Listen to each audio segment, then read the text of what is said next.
At bago tayo magpatuloy sa video ko ngayon ay shoutout muna sa isa nating kababayan na si Vlad Barreto. Pa-shoutout din po Kuya Pinong, totoo din po ba na may mga employer dyan na nagdadala ng Pinoy para mamili din ng mga Pinoy? Kasi posible ka daw na maselect kung may kakilala ka, kukunin lang ang picture mo tapos isi-select ka daw nila. Hindi ko masyadong maintindihan tong sinasabi ni kabayan. Pero wala akong alam tungkol dito. Pero ito yung sasabihin ko sa inyo, kasi ito yung nangyayari talaga dito sa South Korea. Ang ginagawa ng iba, yung ibang employer, yung ibang amo dito, kapag kukuha sila ng tao sa labor, hindi ko lang masyadong masigurado kung online ba yung pagpili, kasi yung ibang kakilala ko dito, sila mismo yung pumipili, yung mga Pinoy na trabahador ng Koreano.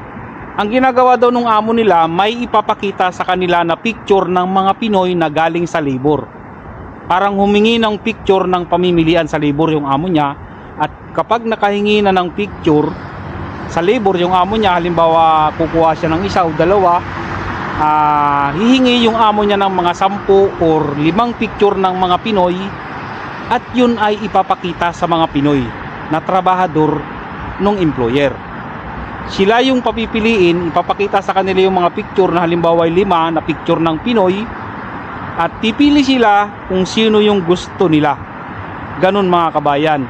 Pero yung sasabihin nating uhugutin ng amo mo, halimbawa may kakilala ka sa Pilipinas, sasabihin mo dun sa amo mo na hugutin yung picture ng kakilala mo sa Pilipinas na naghihintay ng employer sa labor dito, ay parang hindi pwede yun mga kabayan, yung ganun.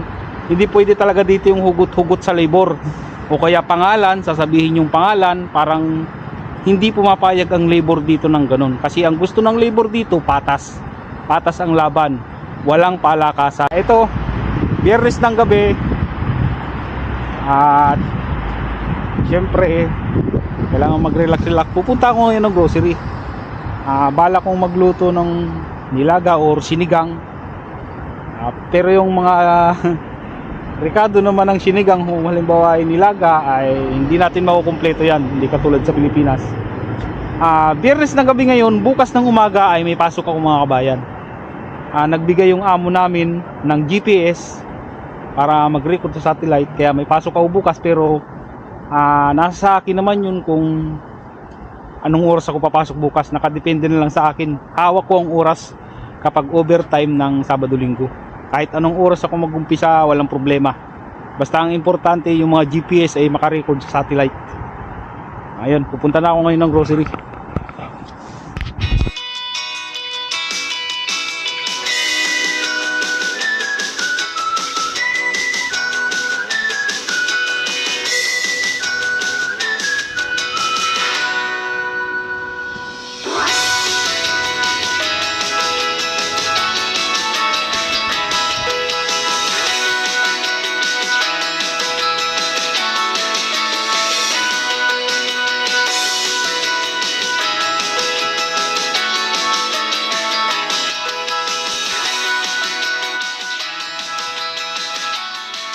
So kaya ang lulutuin ko ngayon, pinag-iisipan ko pa kung sinigang o nilaga.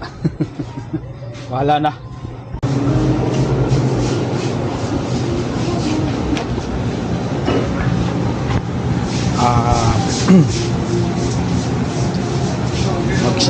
Magsisigang na lang ang mga kabayan. Ito na lang yung bibilhin ko. Pangsigang 9,900 won. Yan.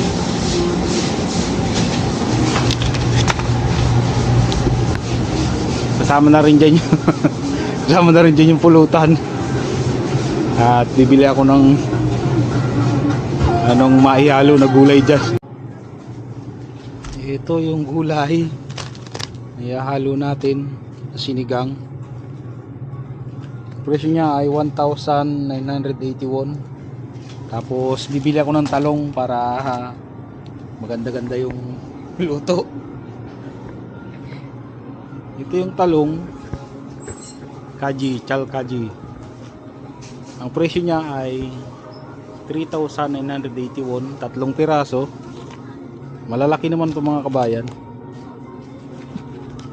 Siguro mga dalawa lang yung ihahalo ko nito kasi masyadong marami. Tapos tuturta ka na lang sa itlog yung iba. Yan. Tapos bibili tayo ng red wine. May bago akong tuklas na red wine mga kabayan. Masarap to.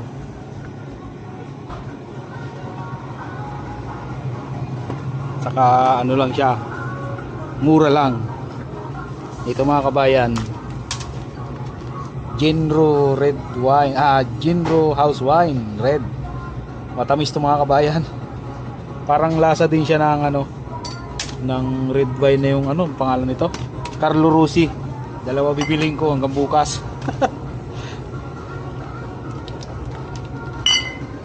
Yung paborito kong hotdog dito, yun, naka-sale mga kabayan.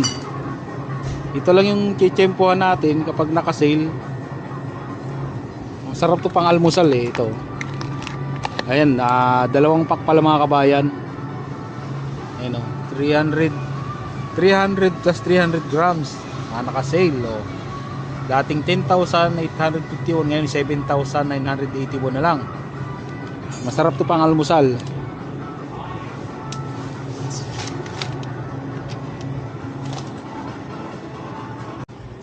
Dito tayo sa kamote. Miss ko nang kumain ng kamote. Ito mga kabayan, nakabalot-balot na. Medyo mura lang to, isa dito. Yan, medyo marami naman na to. Ayan o. 3,481. Marami-rami na rin to. Masarap kamote dito mga kabayan, matamis talaga.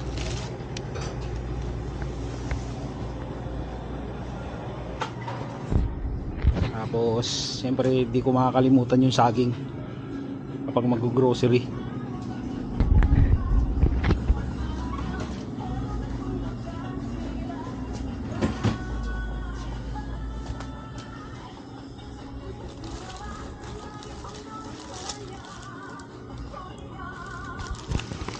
Ang presyo niya ay 2,981. Ayan. Green na green pa to mga kabayan. Ito na lang kasi hindi siya mabilis mabulok agad. Okay, ito na lang bibilhin ko mga kabayan at uwi na ako para magluto.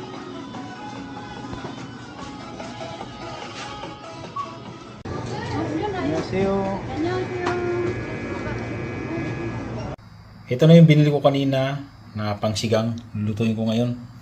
Sigang na patsamba lang ito mga kabayan kasi di na ako bumili ng kamatis. Ang mahal ng kamatis dito. Talong lang, saka itong gulay na to. Saka yan, bili kaninang baboy.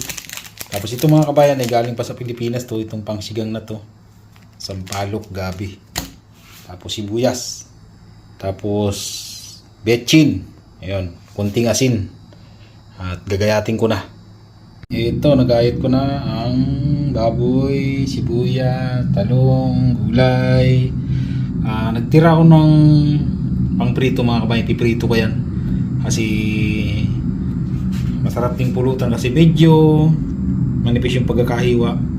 At may sausawan naman ako dito ng pangsanggupsal. Ayun, umpisa ko na magluto. Nalagay ko na yung baboy, sibuyas, tapos tubig, kunting asin, saka betchin. Tapos pag kumulo na yan ay ilalagay ko na yung sinigang mix. Lagyan na ng sinigang mix. Okay. Tapos maya maya ilalagay ko na yung gulay. Talong sa gulay. Lagay ko na talong. Okay. Nalagay ko na rin ang gulay. At maya maya luto na ito mga kabayan. Ganyan lang ang sinigang na luto ko dito sa South Korea. Sarap talaga dito, kangkong. Kaso walang kangkong dito mga kabayan. Kaya na lang, tsaga-tsaga na lang sa ganyang gulay. Ito na mga kabayan yung paglilibangan natin habang nanonood ng pelikula. Ayan. Ayan yung niluto ko na sinigang. Tapos mayroon tayong mani, may saging. Tapos yung prito kaninang baboy. Tapos yung sausawan ng pangsanggupsal. Okay. Nga pala mga kabayan, kung mapapansin niyo, itong pelikula na pinapanood ko ay libre lang yan mga kabayan, hindi yan sa Netflix. Kung gusto nyong makapanood ng libreng pelikula na hindi na kayo magbabayad sa Netflix, i-download nyo lang sa Play Store ang Brave. Pagka-download nyo ng Brave, search nyo lang ang MyPlexers. MyPlexers. Ganun nga. Tapos yun, lalabas na yung mga pelikula. Libre lang yan mga kabayan. Lalong-lalo dito sa mga kabayan natin dito sa South Korea na kapag walang pasok, gusto nyo manood ng pelikula.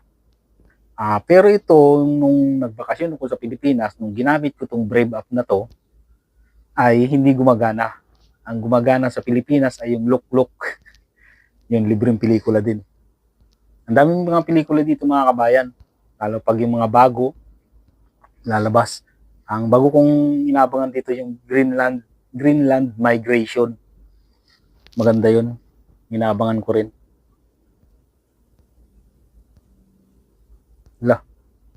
Itong pelikula ng mga kabayan, ito yung The Accountant 2. So yun.